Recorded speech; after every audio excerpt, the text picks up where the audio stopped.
বর্তমানে বিশ্বকে শাসন করতেছে, এই কথার এক কথাই যদি উত্তর দেওয়া হয়, আমরা কিন্তু একেবারে চোখ বন্ধ করে বলে দিতে পারি যে বিশ্ব শাসন করতেছে আমেরিকা, এবং আমেরিকার প্রভাব বলের মধ্যে যে সমস্ত দেশগুলো আছে তারা মিলে কিন্তু বিশ্বকে শাসন করতেছে।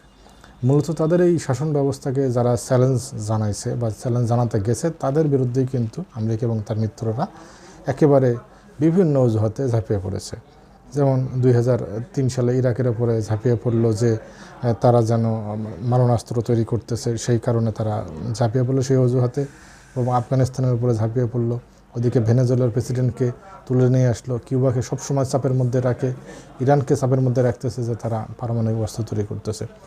তো মূল বিষয়টা হচ্ছে যে আমেরিকার অর্থনৈতিক নিয়ন্ত্রণ যখনই একটু শিথিল হতে ধরে পৃথিবীতে, তখনই কিন্তু তারা বিভিন্ন অজুহাত দিয়ে তারা করে কি এই যুদ্ধগুলো শুরু করে। তো ইরান যুদ্ধে মূল বিষয় যেটা করতেছে যে ইরান কিন্তু দীর্ঘদিন যাবৎ চেষ্টা করে আসতেছে যে তাদের তেল সম্পদটা কিন্তু ডলারের বাইরে অন্য কোনো মুদ্রায় বিক্রি করার জন্য, যেটা মোটেও আমেরিকার পছন্দ না।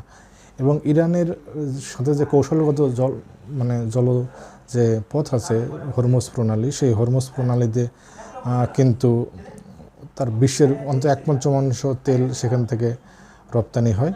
এবং অন্যদিকে বাবেল মানদেব, যেটা লোহিত সাগর এবং ভূমধ্য সাগরের মাঝখানে যে সংযোগকারী জলপ্রপাত সুয়েজ খালের সেই মাথায় অবস্থিত, সেটাও কিন্তু ইয়েমেনের হুথিদের নিয়ন্ত্রণাধীন, সেটা কিন্তু তারা আবার ইরান দ্বারা ব্যাপকভাবে প্রভাবিত।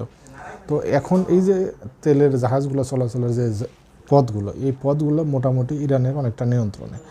সেই নিয়ন্ত্রণকে ভাঙতে হবে এবং ইরানের তেলের ওপর তার নিয়ন্ত্রণ প্রতিষ্ঠা করতে হবে, এটা হচ্ছে আমেরিকার মূল লক্ষ্য। তাতে কি হবে?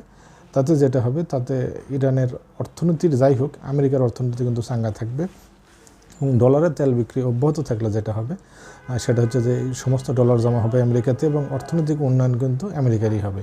এবং আমেরিকা দয়া দাক্ষিণ্য করে যদি কিছু টাকা ইরানে বা তেল বিক্রিকারী দেশগুলোকে দেয়, তাহলে তারা তাদের দেশের জন্য সেগুলো কাজে লাগাতে পারবে।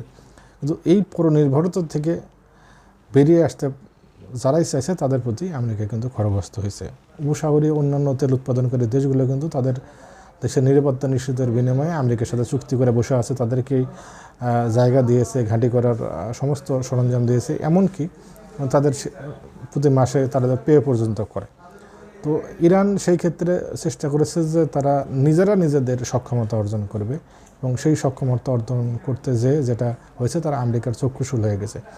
এবং তারা ইতিমধ্যে ঘোষণাও দিয়েছে তারা কিন্তু তেল বিক্রি ডলারে না করে ইউয়ানে বিক্রি করতে চায়। যদি ইউয়ানে বিক্রি করতে চায়, তো সেক্ষেত্রে চায়না তাদেরকে পিছন থেকে সাপোর্ট দিচ্ছে, এটা বলাই যায়।